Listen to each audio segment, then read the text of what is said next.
Yeah, good evening to you all, and I welcome you all to today's lecture. In fact, today's lecture is our first online lecture via Zoom, and I hope you guys are going to enjoy it. I hope you guys are going to learn something from it. Those who have already learned or those who have started learning is going to be a recap or is going to be an add-on for them. Those who have missed the initial lectures, don't worry, you can capture from here. So you need to pay attention so that whatever we are going to do here will be beneficial to you. If you have any questions, you go to your participant screen, or under your screen you see participants. So you click on the participants, then beside your name you see some 3 dots over there. Then the raise hand symbol is there. Then you raise up your hand. I'll call you. Then you bring your question to the floor. Then we'll answer for you. But for me to be able to identify you and call you, when you have a name like Galaxy A5, who is Galaxy A5? I don't know you. When you have a name like TechnoPap 4, I don't know you. But I know somebody like Carl. I can call Carl. I can call Mavis. I can call Kwesi Afro. I can call Portia Aye. I can call Roberta. I can see Daku, Doris. I can see we have doctor in our mix, Dr. Banfu.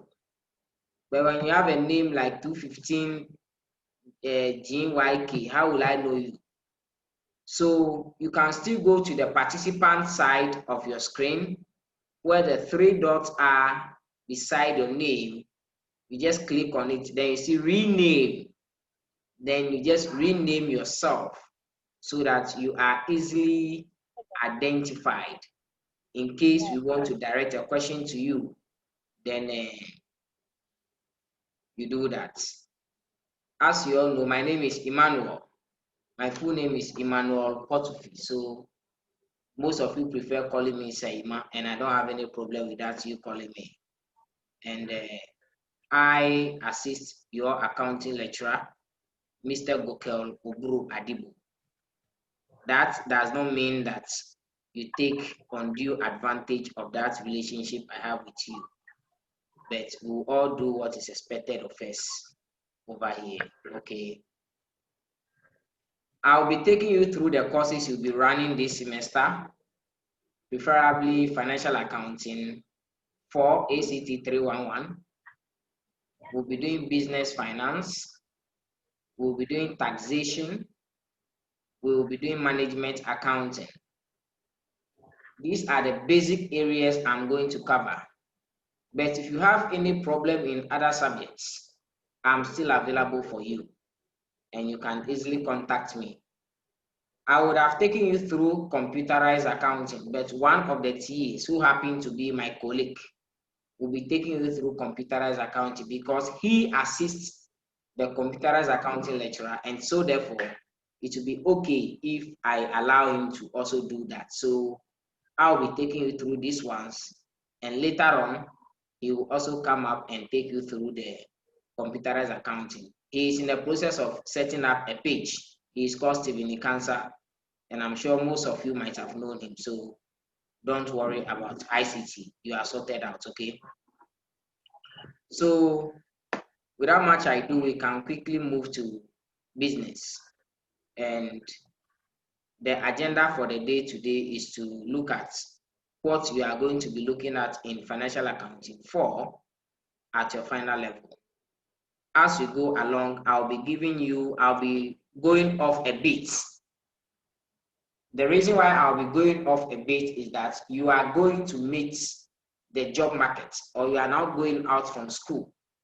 And so therefore, I'll tell you some of my experiences, things you need to do so that you will not also go around flying CVs around just like others.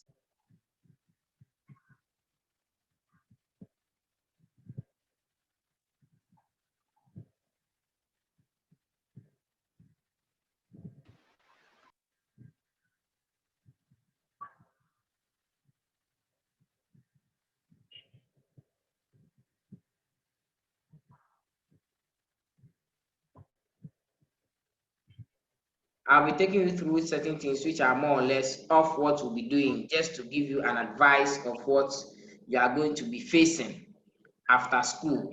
So most of those will be done in our face-to-face lecture, okay? But if you have any other question bothering your mind, don't worry to meet me, or don't hesitate to tell me, and I'll help you through. If I'm not in the position or the capacity to help you, I'll direct you accordingly to where you will get assistance from. Now, these are the topics you are going to be looking at this semester. You are going to be looking at 7 chapters. Chapter 1 that looks at introduction of companies.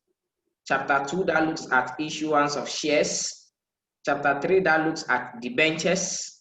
Chapter 4 that looks at surplus of company. Chapter 5 look at financial statements. So if you are here and you cannot prepare a simple trading profit and loss account, then know that there's a lot of work for you to be done. Now, chapter 6, you are going to be looking at cash flow statements.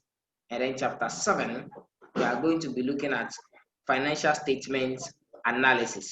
So these are the strong 7 chapters you are going to be looking at for the semester. And mind you, this semester is not going to be run like the normal semester, because one of the situation we find ourselves in, the COVID-19 pandemic. And so therefore, the rate at which lecturers are going to be taking you through the courses is going to be more or less times 2 or times 3 the rate at which they have been going previously.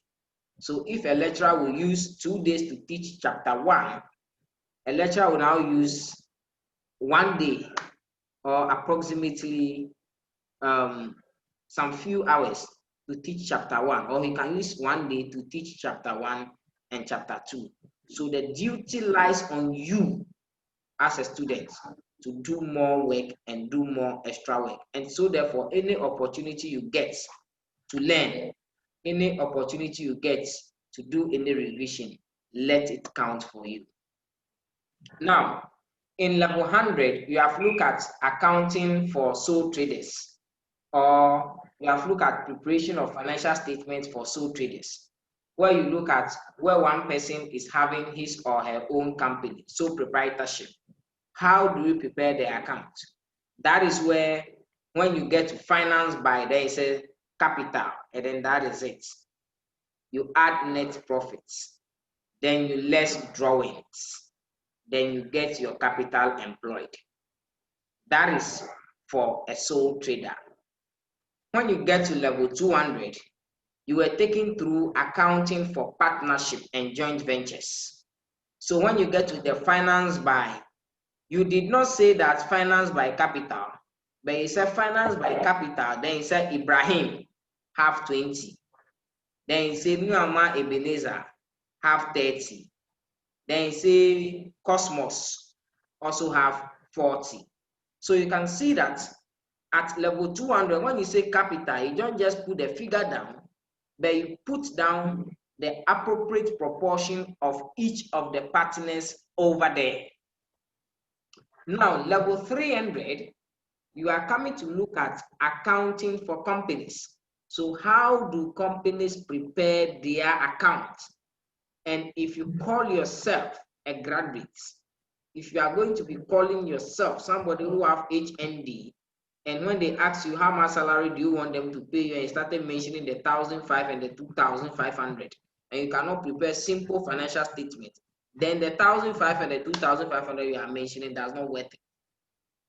So we are going to be taking through how to prepare these accounts, so that when you go to the job market, you will be able to distinguish between companies and sole proprietors and partnership. Now, the companies in Ghana are guided by the companies code, or the law that governs the companies in Ghana is the companies code or the companies act. And this act was enacted or was passed in the year 1963, and it is called Act 179. Nobody is going to examine you on the act. Nobody is going to ask you when was the company's code passed. But you need to know. So as a graduate, if you are unable to know the act or the law that governs the preparation of companies' accounts, then you have already shot yourself in the foot. And so therefore, you are supposed to know that companies in Ghana here are regulated by the companies code. The same way the Partnership Act or partnerships too are governed by the act. You know, we have the Partnership Act, which is called the Partnership Deed, or the constitution that binds partners. It is there. And so therefore, you are supposed to know all these things so that if you are preparing the account for partnership, you know the regulations that govern it. If you are preparing the account for companies, you know the regulations that govern it. Now, how does the act define a company? The act defines a company as a corporate body. I mean this one. That is how the act defines a company. A corporate body formed and registered under the code, or body of a corporate formed and registered under the company's ordinance and has not been dissolved on or before the commencement of this code. Now, what it means is that before the commencement of the business, or because before the commencement of this act, or when this act has been passed into law, the law says that any company that has been formed before or after the commencement of this law is deemed to be called a company. So once you have not been dissolved before the commencement of this law, you are a company. And for you to call anything a company, it must be registered under the law. And that is why whenever you are opening a business or you want to form a business, they say go to the registrar general. They say go to the registrar general. You must be registered. So if you are not registered, then you are not recognized by the law. So if your mother is having a shop and then you call it Beauty Bee Saloon, and he don't have any certificate governing or ban on that name, Beauty Bee Saloon. And me, I wake up one day and me too, I go and register the name Beauty Bee Saloon as registrar general. In fact, she is not the owner of that company. I'm the owner of that name, Beauty Bee Saloon. That is what it means. You must be formed under the law. Now, who can form a company? Now that you know what a company is, who can form a company? Anyone or more persons may form a company by complying with the provisions of the code with registration. So nobody is restricted from the formation of a company. So as you guys are sitting there, 2 or 3 of you can come together and decide that we want to form a company. In fact, the name Benport you are seeing has been duly registered with the registrar general. So the name we are using, Benport. If today you go there and you want to register a name and you send the name Benport, they will tell you, my friend, it has been registered already. That is what it means. So anyone can register a company. It doesn't take mountain to register a company. So if you are there and you are harboring a business idea and you want to establish some business in the near future, you can register the name. If you think the name is not good in the near future, there is a way for you to change the name. You can change the name to suit yourself. Okay.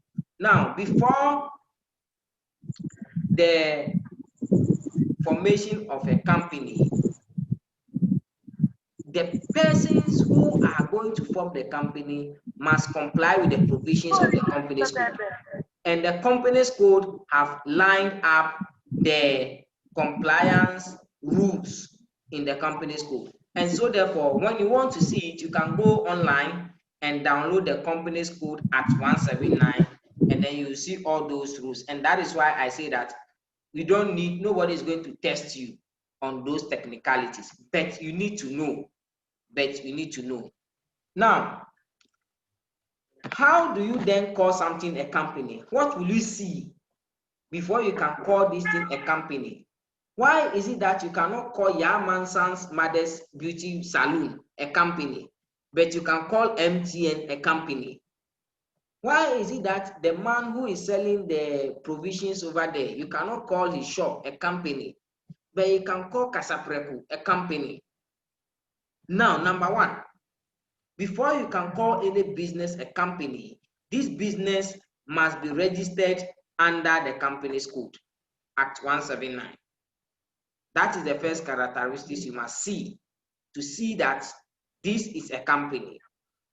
Now, if that business has passed this test results, then you must see the second test result. Like human beings, we are born once and we die once. Nobody is born twice and nobody will die twice. So you are born once and then you die once. It is only the politicians who can die 10 times before they are dead. So a company can be dissolved only by law, which creates it. So you cannot form a company with Act 179 and you go and use Act 2010 to dissolve that company. It cannot happen. So a company is dissolved using the same regulation or the same act that creates it. Now, what is the next characteristics you must see? The governance. The governance. You can see that the Yamansan's Mother's Beauty Bee Salon there is not having any board of directors. In fact, they don't have any CEO. They don't have anything. It is one man, one show. But when you go to MTN, let's say you want to see the HR, then they say, hey, the HR is in a board meeting. The HR is in a board meeting. The HR is with the director. The HR is this. Companies have board of directors. So a company is governed by a board of directors and acts through its board. So everything, the direction of the company is geared towards through its board. So how the company is being run, how the company must operate, whatever happens to the company is directed through the board of directors. Whether the company will grow or whether the company will collapse or whether the company will be in recession is directed through the board of directors. Whether you'll be fired, whether you'll be hired is directed through the board of directors. So everything about the company is governed by the board of directors. What is the next test case you must see to see that this is a company? Every company have what we call stated capital. And anytime you are registering a company at Registrar General, you are given what we call pre-incorporated shares. Incorporated shares. So at the date of registration, you are given an amount of shares. And it is these shares that you convert into capital. When we get to Unit 2, you understand it very well. But because we are talking about capital, I need to explain small about it so that you understand. Okay, so it is for companies, it is the shares that we convert into what? Capital. When you go to sole traders, it is savings or it is contribution from family members or it is from borrowing that the sole trader gets his or her capital from. When you come to partners, it is from partners' contributions that they get the capital from. But when you come to that of companies, it is not from the contribution of family and friends. It is not from the contribution of me, my brother, my wife, or whatever. No, no, no. It's not that. Whoever is bringing the money, the person must buy shares. When you buy the shares, then you give us that money. Then we use that money to run the business. Simple and short. So it means that you have a share in the company. When we are young, we will contribute, then we'll go and buy football, especially the boys. We'll go and buy football. So about 10 of us will buy football. So I contribute my money, we contribute my money, we contribute my money. So those of us who contributed the money, in fact, we have share in the football that is being played on the field. So woe betides you for you to change me. That means I will not play the ball again. Then I'll carry my ball away. Or we will share the ball. So those of us who contribute for the ball, whether you are playing good or you are not playing good, you will still be in the game till the game close. The same thing applies to the ladies. They will contribute money, then they will go and buy babies. That is how it is. So this person will carry the baby to go and sleep with him in the house today small. The next person will also take it for the following day to go and play with it. That is how it is. That is what you call share. So everybody have shares in what is there. Okay, when we get to Unit 2, you will get it more. Now, a company is independent from its members.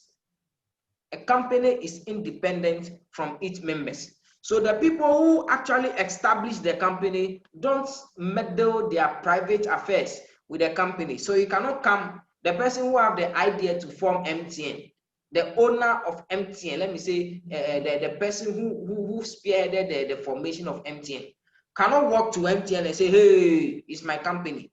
They will start firing people. No, you can't do that. Yes, the company is for you, and so what? The company is governed by board of directors. So if you don't like Yamansa and you want to sack Yamansa, then pass it through the board of directors.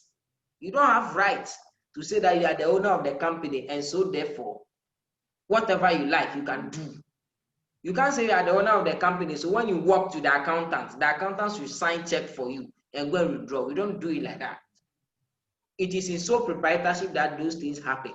But when it comes to companies, a company is independent of its members, and its existence is unaffected by the transferability of its shares. So if tomorrow you decided not to be with MTN again, it's just a matter of selling your shares to another person and get out. You can't say that you don't want to be in MTN anymore, and so therefore your shares you have over there, they should give it to you. Or because you don't decide to be with MTN anymore, MTN should close down. It will never happen. So MTN is independent as a company from its members. And so therefore, when you were in level 100, you learned about the business entity concept. You were told in that concept something. Who can tell me? Who can tell me something about the business entity concept? Who has remembered for a handsome reward? You can raise your hand and I'll call you. Who have remembered something about the business entity concepts? Esiama Bismarck.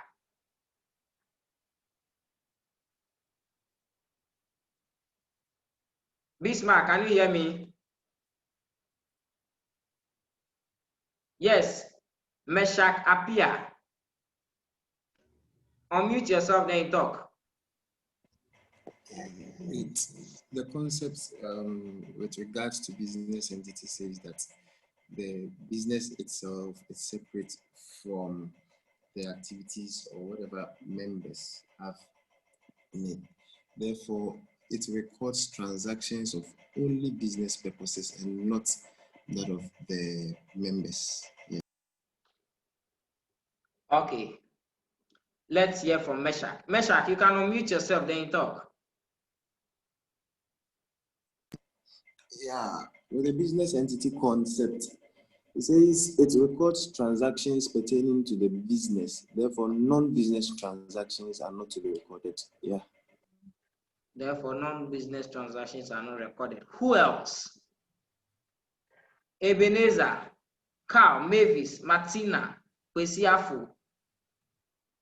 I'm waiting for all of you. Meshach, your hand is up again.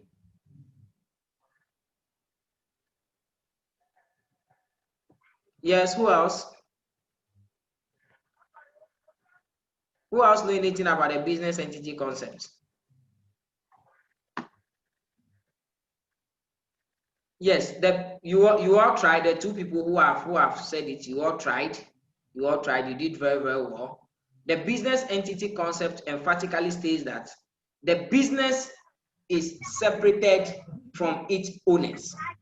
And so therefore, activities of the business are not meddled with the activities of the owners. And that is the reason why it is because of the business entity concept that you have drawings on the account. Take notes. Somebody can just ask you, so why is it that you have drawings on the account? It is because of the business entity concept. So if the owner takes something from the business, it is called drawings. If the owner takes something from the business for his personal use, it is drawings. The owner takes something from his personal finances or from his private sources and gives to the business, it is called capital. So when it's coming from the owner's private source to the business, it is capital. It is from the business to the owner's private source, then it is called drawings. And so therefore, transactions pertaining to the business must be recorded to the business. Transactions pertaining to the private owner, he must deal with his private ownership affairs. And in taxation, you'll be learning something called allowable and disallowable expenditures. Don't say you don't know, you know. You go and do it. Allowable and disallowable expenditures. And so therefore, yes, Patrick Edu, your hand is up. You can unmute yourself and talk.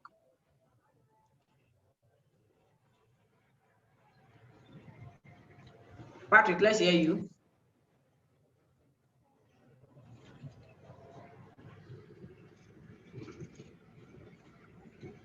Okay, if Patrick is not ready, then we can continue. Okay. So as I was saying, that is what the business entity concept says. The business is independent from its members. In law, you were taught law in level 100, company law, and you came across what you call separate legal entity. So the business is separated. It's a distinct being. Okay, the business is artificial being on its own. The business is like a human being, but just that the business does not have mouth to talk. The business does not have eyes to see. The business does not have hands to do things. It is an artificial being controlled by human beings. But the business can be sued in its name. The business can also sue in its name. The business can own assets in its name, and the business can also owe liabilities in its name. The business can transact business in its name. That is why when you are signing a check to pay a business, you can easily write pay MTN 30,000 Ghana cedis because MTN is an artificial being. Now,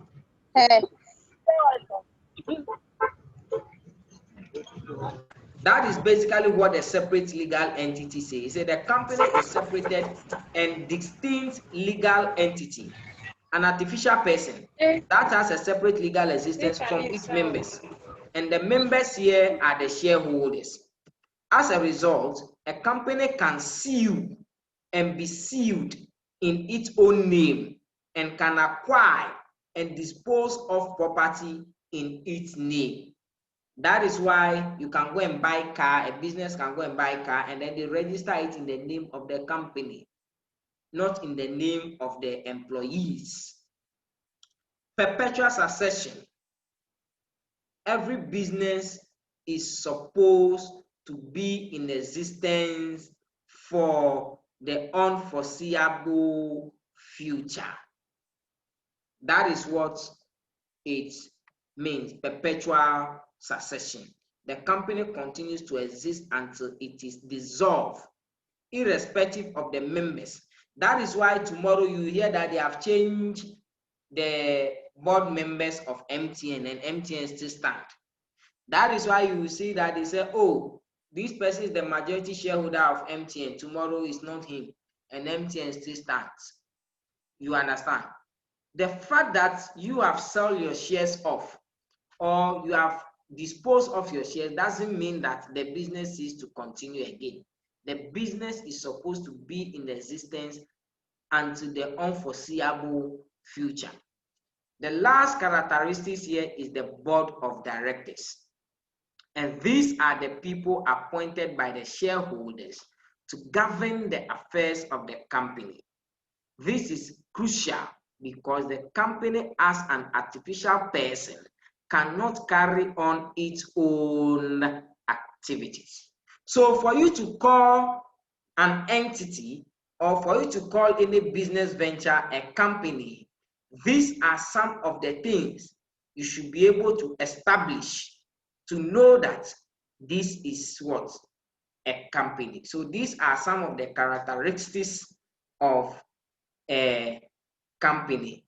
As I said, if you have any question, raise up your hand and then I will gladly call you or invite you to also ask your question because it is an interactive section.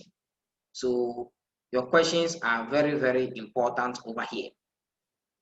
If you have any suggestion, you can make it that, oh, I think maybe this explanation, if it is made in this way, I don't have any problem. We are all learning. Okay, so anything bothering your mind, feel free and bring it on board and we'll all discuss. Okay, I don't know it all. I may also make a mistake. Now, let's look at types of companies. When we are talking about companies, then we have different types of companies that can be registered under the Companies Code or under the Companies Act. And the first companies, or let me say we have three main types: company limited by shares, company limited by guarantee, and then we have what you call unlimited company. See, I have seen instances where students have been asked to list types of companies and they started mentioning Casapreco, Coca-Cola, MTN, Farm Milk, Tallow Oil. Woe betides you that they will ask you types of companies and then started mentioning Casapreco, Tallow Oil, Farm Milk, MTN, and on and on and on. You see, when you see it like that, it makes marking very, very easy. What happens is that when you take the red pen from one diagonal end of the paper to another diagonal end of the paper, you have finished the marking. It makes it very, very easy. Because we don't have anything like that. So immediately you mentioned Casapreco. Masa, you don't know what you are saying. The three types of companies we have is companies limited by shares, companies limited by guarantee, and unlimited company. Now, let me explain them from a layman point of view. And in fact, I am taking my time here to explain the types of companies because of experiences I have seen or have had with students when it comes to answering this particular question. Now, for you to determine a type of company or a class of company, a company is classified using the liability that is imposed on the members.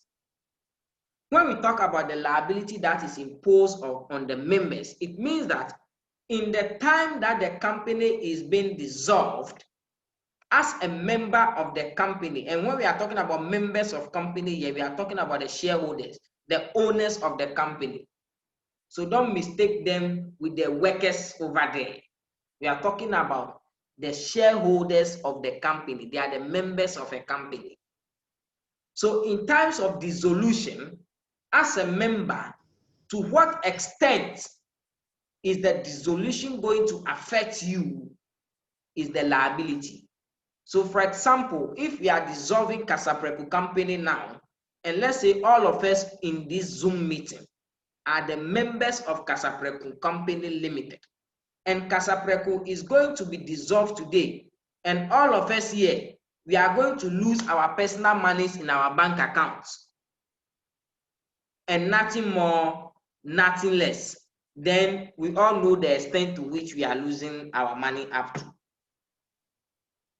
When you are going to lose your monies in your bank accounts, you are going to lose your car, you are going to lose your house, you are going to lose any other personal property of yours, then you know the extent to which the liability is going to affect you.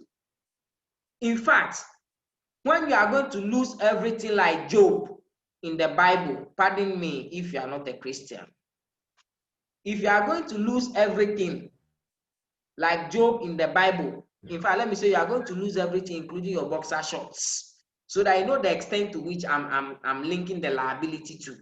So for you to lose everything and your dresses on you in terms of dissolution of the company, then you know the extent of liability such a company is going to have. I can see somebody raising up the hand. Is it Edu?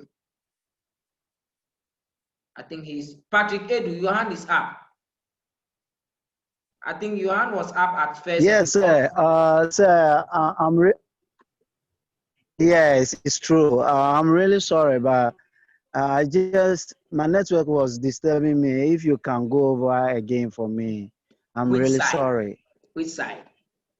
Why didn't you get when you were discussing before you come to the types of companies? Okay. Before you come to, yeah. So before I came to type of companies, we are looking at the characteristics of a company, okay? For you to call something a company, the company must be registered, or that business must be registered, one, before you can call it a company. And it must be registered under the Act 179. And this company should be capable of being dissolved under the same Act. Then you can call it a company. Such a business should also be governed by board of directors. So if the business is not having board of directors, you cannot call it a company. Such a business must also have a capital which was converted from shares.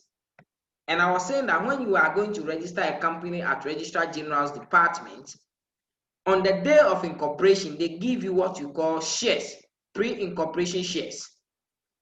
And we'll be looking at that in chapter 2, and you understand it better, okay? For you to call something a company, then such thing you are calling a company should be independent from its members. The owners of the company shouldn't think they are the owners of the company, so they can walk to you as an accountant anytime they feel they need money to go and spend with their girlfriends. Then they'll tell the accountant, sign 10,000 Ghana cedis for me. When you ask him for what, then he say, don't you know I'm the owner of the company? It means you are not giving the workers independence over there. So the company should be independently operated from the affairs of the owner. Number 3 or number 6, separate legal entity. The company should be allowed to own assets by itself in its name. So don't say you are the owner of the company, so whatever car they buy, they should register it in your name. No, they should register it in the name of the company. If the company owe people, it should be owned in the name of the company, so that when the creditors are coming to sue the company, they should sue the company and not the owners of the company. Perpetual succession. Such a business you want to call a company should be seen to be in existence until the unforeseeable future. It shouldn't be like Beauty Mother Salon. When, let's say, Beauty decided to be an accountant, she don't want to be a salon. Your friend is saying, salon, you're from Mukabo saying. hairdressers.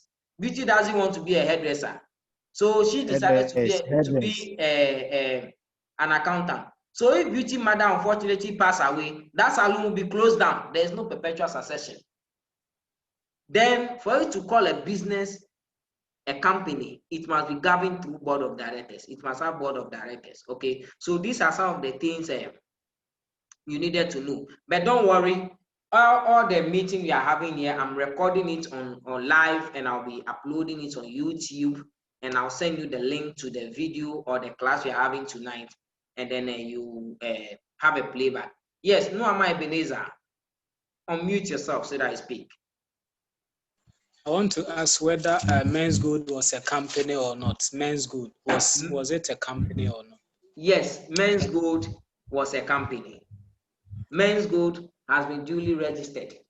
But the type of company Men's Good was more or less an investment company.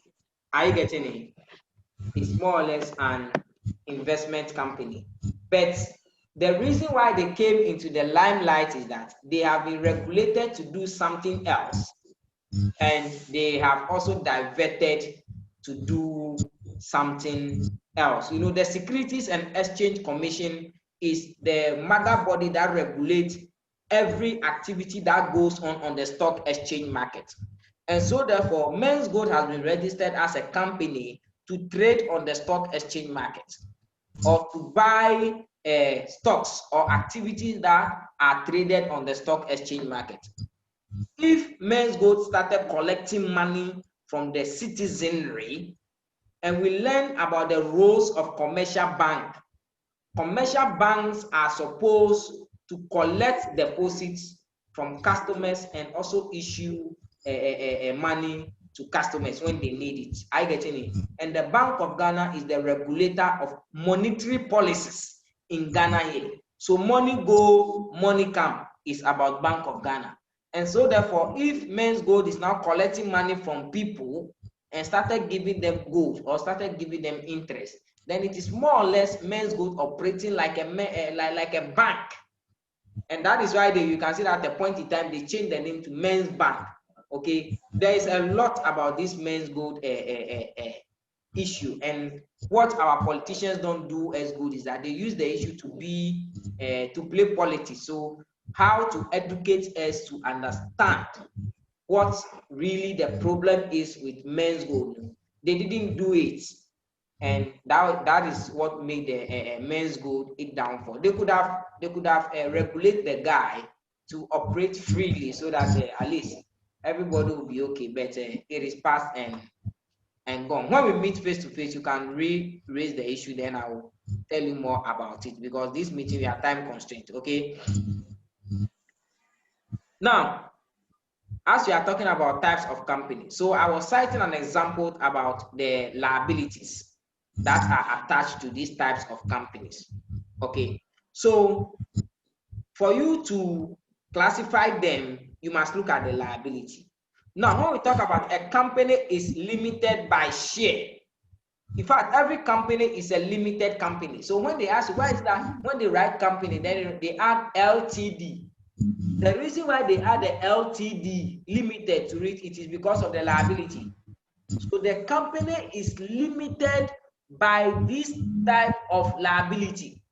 That is the meaning of the limited that is added to every company. Casapreco Company Limited, MTN Limited, Talo Oil Limited, Farm Milk Limited, name them. Coca-Cola Limited. The LTD, any company you see with the name LTD tells you that this is a limited liability company. So the meaning of a limited liability company tells you that the members or the liability of members are tied or are to some extent when it comes to the dissolution of the company. So let's go to the first one. When we say a company is limited by shares, what it means is that in the time or in the event where this company is supposed to be dissolved, the members of the company only lose, or they will only lose the shares they buy in the company. So for example, let's take Men's Gold hypothetically, as an example, as men's gold was dissolving, have they called any of you to submit your other bank account? No, they will not. So people who bought investment in men's gold, they will lose only their investment in men's gold, nothing more, nothing less. So when we say a company is limited by shares, it means that in the event of dissolution or in the event of winding up, members of the company will lose up to the number of shares they have in the company, nothing more, nothing less. Now, I will come and read them, then you understand. When we talk about a company is limited by guarantee, now, in addition to the shares the members will be losing, when it comes to guarantee, their guarantee, they will lose their shares and then they will lose something else again. What they are going to lose is that, okay, they will say that when the company is being dissolved and I am to lose anything, and after losing my shares in the company, then you can come and take my 4x4 saloon car and go and sell. You can come and take my G-Wagon and go and sell. You can come and take my Benz Maybach and go and sell. But don't touch my house at Trasaco. Don't touch my house at East Legon. You can go and take my house at Tulaku and sell. So you lose up to the amount of personal properties you decided to guarantee. I getting it for the dissolution. But at what point will members lose something or may lose their shares or may lose any other personal properties? One, when let's say a company is being dissolved, you know that when companies are being dissolved, and you did this thing when it comes to partnership, dissolution of partners, and you saw how it went. When we are dissolving a company, external creditors are paid first.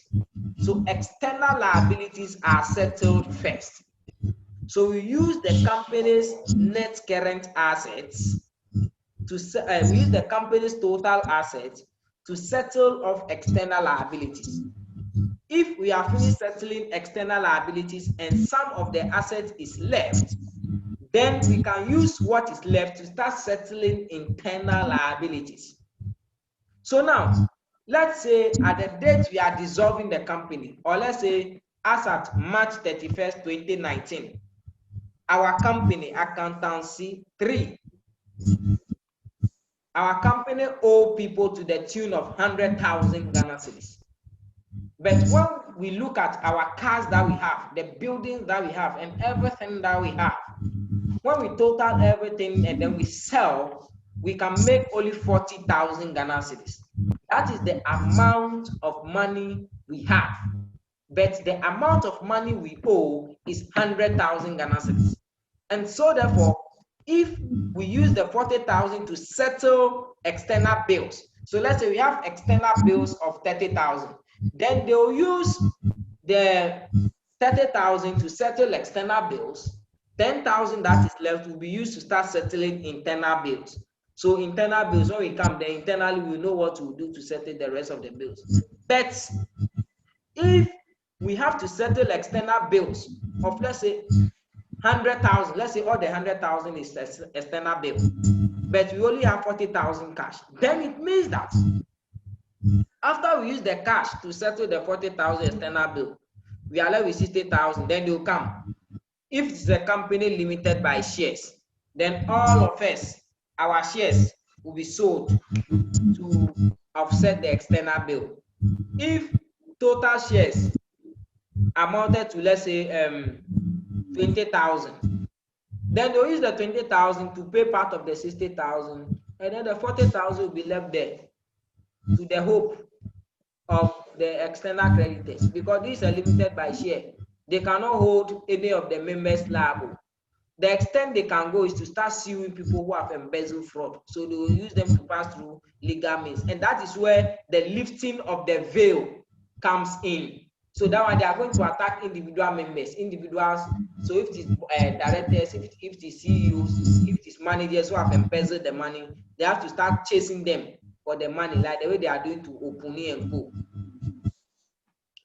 Now, when it comes to limited by guarantee, and let's say we have external bills of 100,000, and then out of the total cash of 40,000, we use the total cash to settle, we are left with 60,000. We have lost all our shares total 20,000. We have paid the 20,000, so now we have succeeded in paying 60,000. We are left with 40,000 to pay. Then when it comes to guarantee, then Mr. A, so let's say Noama Ebenezer said, I have guaranteed that my 4x4 Land Rover will go. Then Dako Doris will also say that her Maybach will go. Hans Richard will also say that his house at Trasako will go. So we have all pledged something to be attached when it is going. So they'll gather all those assets, then they'll go and sell them. So once those assets are being sold, it will be used to defray the 40,000 that is left. If they've defrayed the 40,000, then there's balance, then the balance they'll give to us, then whatever we'll do to it, we'll share. If after selling our assets and still they cannot make up the 40,000, and then that is it, case closed. Nobody will come and touch my house at East Legon because I have not guaranteed that house to the liability, or I have not tied that house to the liability of my interest in the company. That is what it means. But when it comes to unlimited company, this particular one, this is the danger one.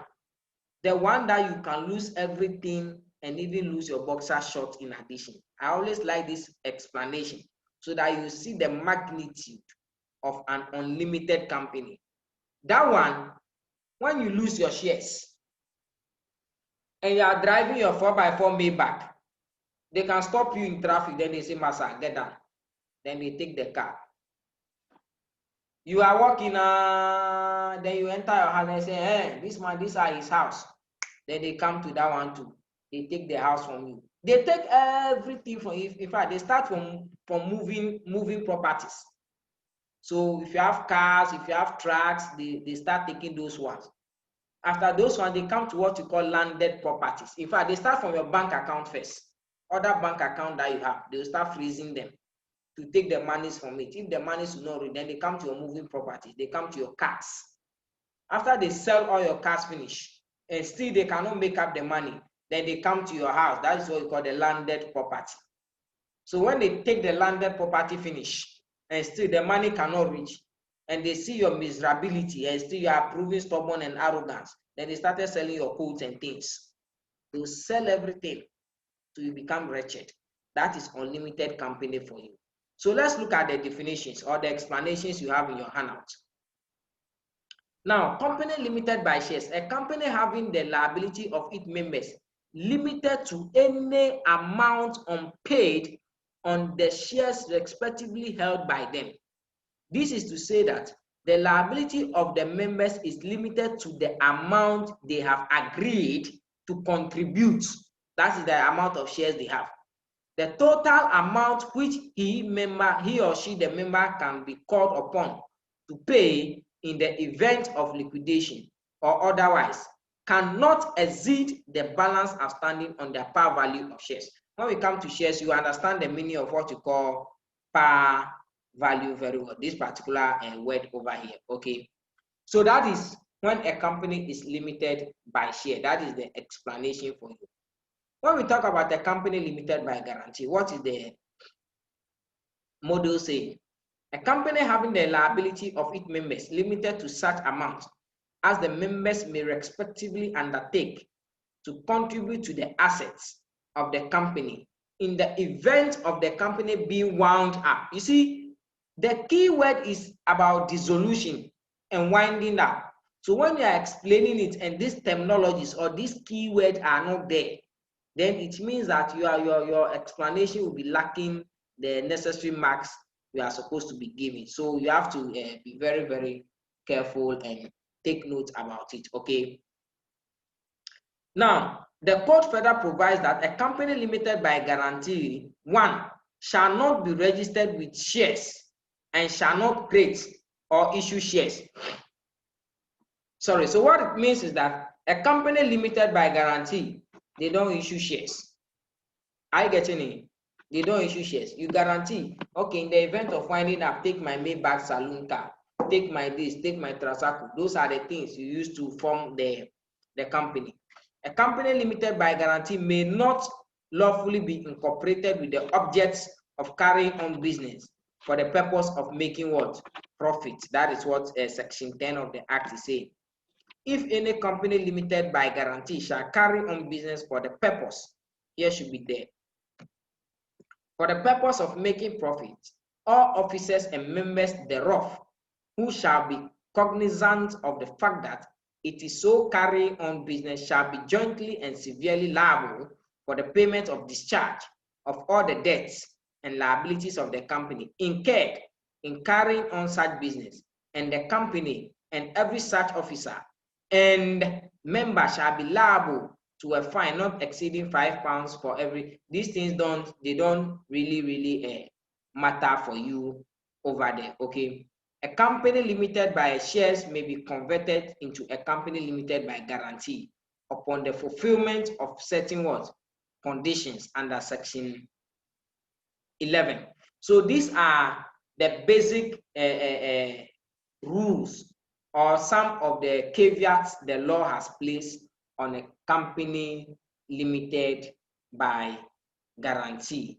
Now, when we talk about unlimited company, a company not having any limits on the liability of its members, simple and short. It is not having any limit on the liability of its members, sorry. This implies that members of the company may be called upon to bring in their personal property to settle liabilities of the company. In this regard, the position of a member of such a company is not different from that of a sole trader. You see what I was telling you? In sole proprietorship, you enjoy all the profit alone, you enjoy all the losses alone. So when they are going to collapse, they collapse one time. So in unlimited company, you the member, the risk is very, very high. You can lose everything, all your personal properties at a go. So when you are asked in an exam to explain types of companies, don't go and mention Casaprep. Don't go and mention farm milk. Don't go and mention tallow oil. Don't go and mention Coca-Cola. The types of companies we have are unlimited company, companies limited by shares, and companies limited by guarantee. 3 types of companies. The hours will tell you Esegoma. Now, let's look at private and public companies. You will be asked to distinguish between private and public companies. What makes a company a private one and what makes a company a public one? Initially, MTN, for example, was a private company, but now MTN is a public company. In fact, whenever you see you open the stock exchange market, you can type it www.gse.com. GSE, G as in Ghana, S as in school, E as in examination.com. That's the Ghana Stock Exchange.com. You will see all the companies that have been listed over there. Any company you see listed on the website, they are called listed companies, and these companies are public companies. Every public company is supposed to every public company that wants to trade on the stock exchange market must be listed over there. So any company you see over there is a public company. You not see a private company on the stock exchange market. But not all public companies listed on the stock exchange market. Though you must qualify before you can list over there. Now, according to Section 9.2 of the Code, it has clearly given you the difference between a private company and a public company. Now, the section says that the difference between them, number one, is about the right to transfer shares. Now, under private companies, the right to transfer shares is restricted. So, Darko Doris cannot sell her shares to Gifty Ofori when it comes to private companies. No. But when it comes to public companies, Darko Doris can sell her shares to Gifty Ofori and case closed. That is one difference when it comes to public companies and private companies. So transferability of shares and how freely you can transfer shares. In private companies, transferability of shares is restricted, whereas in public companies, transferability of shares is not restricted. You have answered the question. Simple. Don't go and write notes. Now, the Act has also brought out another point to buttress the case when it comes to the differences. Now, when it comes to private companies, the total number of members is limited to 50. So the total number of owners in the companies or the owners of the company, including the debenture holders. When we talk about debenture holders, people who have borrowed huge sum of monies for the company. And these monies they borrow to the company, they will be paying it in the long term. They are going to use like 2 or 3 years, two or more years to pay. They become debenture. So people the company owe and the members of the company, when we total all of them, it shouldn't be more than 50.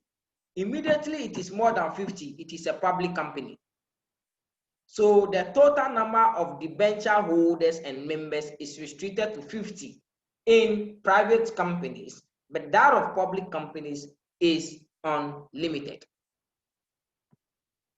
Now, when it comes to the shares or listing of shares, when it comes to private companies, the law bars the company from inviting the public to buy shares. So it doesn't mean that when MTN was private, they were not selling shares. They were selling shares, but it is internal. It is among a certain class of people, a certain group of people. They are not making it public for you and I to buy. So when it comes to private companies, the law restricts them to invite the general public to acquire shares or debenture in the company. In fact, people who understand very well can say that under private companies, there is no IPO. Under public company, there is an IPO. When we talk about IPO, it is called initial public offer or initial public offering. And you do that in business finance, so don't worry. The next point, the law has also made it a point that under private companies, the law has restricted them to invite people to also come and deposit money for interest. So the law does not allow private companies to tell people to come and invest in the company to make money. But when it comes to public companies, you can go and invest and make money. And so therefore, you cannot go and buy, let's say, treasure bill, or you cannot go and do fixed deposits with a private company. You can go and do fixed deposit with a public company. That is why you can walk to banks and then you can do fixed deposits. Now, the next one, which I think is not here, is that the law mandates public companies to publish their accounts. The law mandates public companies to prepare and publish their annual financial statements. That is why you can see farm milk statements online. That is why you can see Casapreco, Coca-Cola, Tallow Oil and Co. Their financial statements online to download. But when it comes to private companies, the law does not enjoin them to publish their accounts. So as a private company, you can decide to publish it or not publish it. It's nobody's business. But for a public company, it is mandatory by force for you to publish it. That is why when you go to the banks, you will see them publishing their accounts over there. They have it stated, or they have it sticked on some wall for everybody to see. That is one. So that one, please note it down. And I guess my boss have said it in class, those who were listening or those who were following. So the law enjoins public companies to publish their account. Private companies, they don't publish their account. Now, let's look at the final app. Stated capital of a company. When we talk of stated capital of a company, what do we mean? A stated capital of a company is made up as follows. So, sorry, the capital structure of a company. So you'll be doing that one to business finance. Yes, Ebenezer, let's hear you. I was disconnected. My network was troubling me. So I want explanation to the last types of companies. Explanation to the last one. Unlimited companies. Yes, we please. said for unlimited companies, the liability of its members is unlimited. Okay, they don't have any limit.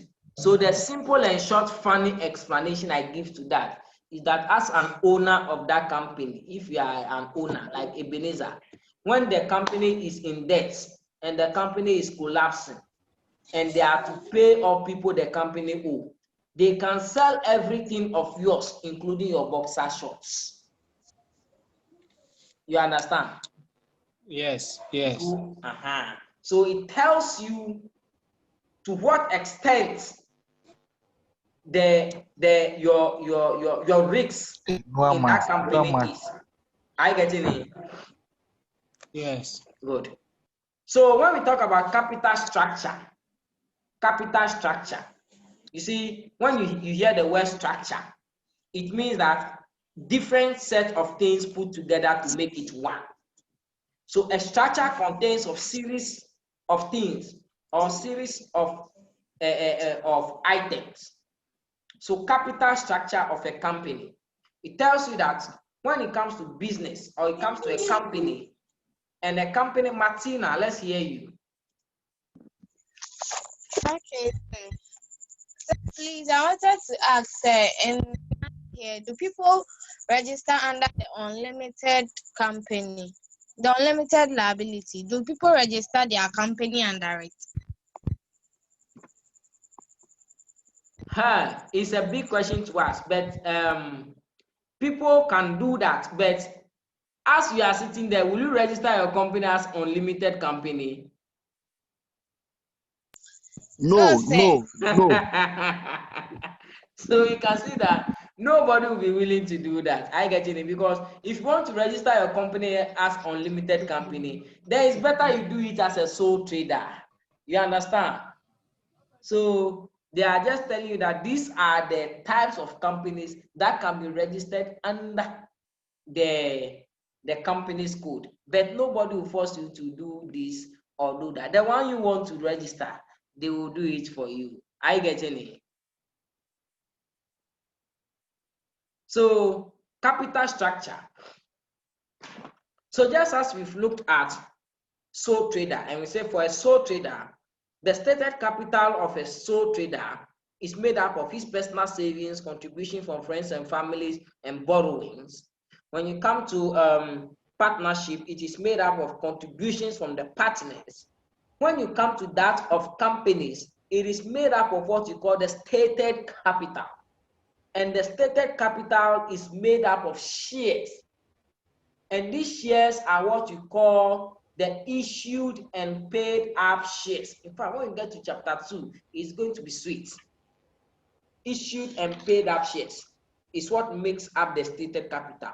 So in chapter 2, we are going to dissect the composition of this stated capital for you. This stated capital you have been seeing on the account. We are now going to tell you how they come by it. I get you the scenario. Good. Then another composition is what you call the capital surplus, what you already know. Under sole trader, net profits. What you already know under partnership, share of profits, is fused in over here. So under companies, we call it income surplus, or we call it retained earnings. So the profit for 2018, the net profit for 2018, when added or when brought to 2019, it is called income surplus.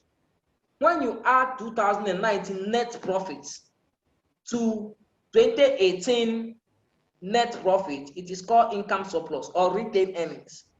When you add 2020 to it, then it is called retained earnings. So when you say retained earnings or income surplus, it is series of profits from different years that has been piled up together. So we have surplus. And this surplus is made up of capital surplus. When you talk of capital surplus, what it means is that when you are being registered as a company or you are being incorporated as a company, now, and in some jurisdiction, they can tell you to sell one of your shares for 5 Ghana cedis. If you manage to go and sell it for 6 Ghana cedis, you get what you call capital surplus. In our jurisdiction here in Ghana, shares are issued at no par value. It means that at the date of incorporation, you will not be given, they will not direct you to sell it for any price. But you will look at the markets and say that, okay, given the market, MTN is selling his own 6 cedi. Tallow oil is selling his own 6 cedi. Me looking at my weight, MTN and tallow oil, they are big wigs. If they can sell their own for 6 cedi, then hey, let me sell mine for 5 cedi. Then you sell yours for 5 cedi. Case closed. But maybe you have assessed your company and realize that given the strength of your company, you can sell yours or yours should go for 5 cedi.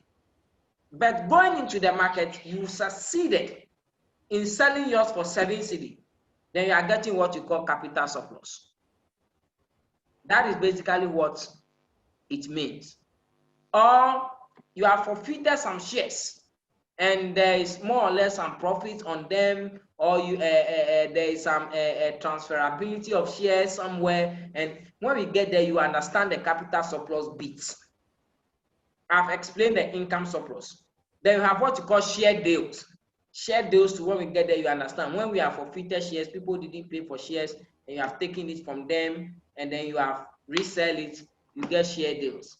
Yes, Isiama Bismarck, let's hear you. Yes, sir. My network was disturbing me. Please, I want to ask about the type of companies. Okay, Bismarck, don't worry. Presuming I've registered my company, yeah. No, I'm asking a question. Yes. Presuming I've registered my company under one type of company, can I change it to a different one? Yes, please, you can do that. It can be converted. Oh, okay. Yes. Okay, thank you. So, as I said earlier, the meeting we are having here is being recorded. And when we are done, I'll upload it on the YouTube portal for you. Then you have the link shared to you on the page, then you look for it. But as I told you, you can go to YouTube and type Benport Consult. B-E-N, the page you are on, the name, Benport Consult. I've changed the logo here, but the initial logo is still there on YouTube. I'll change it as well. When you type it, make sure you like the page so that whenever I log on to YouTube or anytime I upload the video, it gives you a notification. or when you go to YouTube and you log onto the page, the new videos I've uploaded will be there for you. So you look at the description of the video or the name I've given to the video before you watch it. Are you okay? So videos I will upload in 2020, you should know that those videos are for you. Videos I'll upload in 2021, you should know they are for you. I uploaded some in December, I think November, December, that way. But I'll rename them very well so that when you go, you'll be able to distinguish between the second semester and then the first semester. Oh, any video you see in 2020 uploaded in March up to like August, it's for second semester, okay? But I'll name them accordingly so that it will make it easy for you, and I'll share the links to as well. So make sure you like the page, then you can have access to the videos I'll be uploading for you. So don't worry if your network is breaking. The video is being recorded, or the meeting is being recorded, and it will be uploaded accordingly for you. Then we have the last one, debt capital. Debt capital. And the debt capital here is made up of debenture and loans. So when the business have gone in for loan, they went to borrow money from the bank. They went to raise debenture from the markets or from the capital markets. Then all these things are called debt capital. So putting together the stated capital of a company, the surpluses of a company, and the debt capital of a company is what we call the stated the capital structure. Putting together the debt capital, the surpluses, and then the stated capital of a company is what we call the capital structure. The stated capital and the surpluses of the company is called equity. The stated capital and the surpluses of the company is called equity or owner's equity. So if you have heard the word owner's equity, these are what makes up owner's equity. The stated capital and the surplus of a company makes owner's equity. When you add the debt capital to the owner's equity, then you are talking about the capital structure of a company. So tonight, this is where I will end you, and this is just the beginning. And I'll urge all of you to learn very hard. If you don't understand anything, don't hesitate to contact me.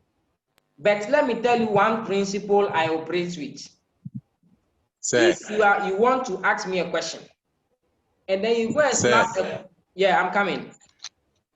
If you want to ask me a question, let's say on WhatsApp, then you go and snap a question or a past question, then you send it to me, say solve it for me. I will not be able to solve it because I am lazy in doing that. Sitting down to solve the question. Yes, let's hear you.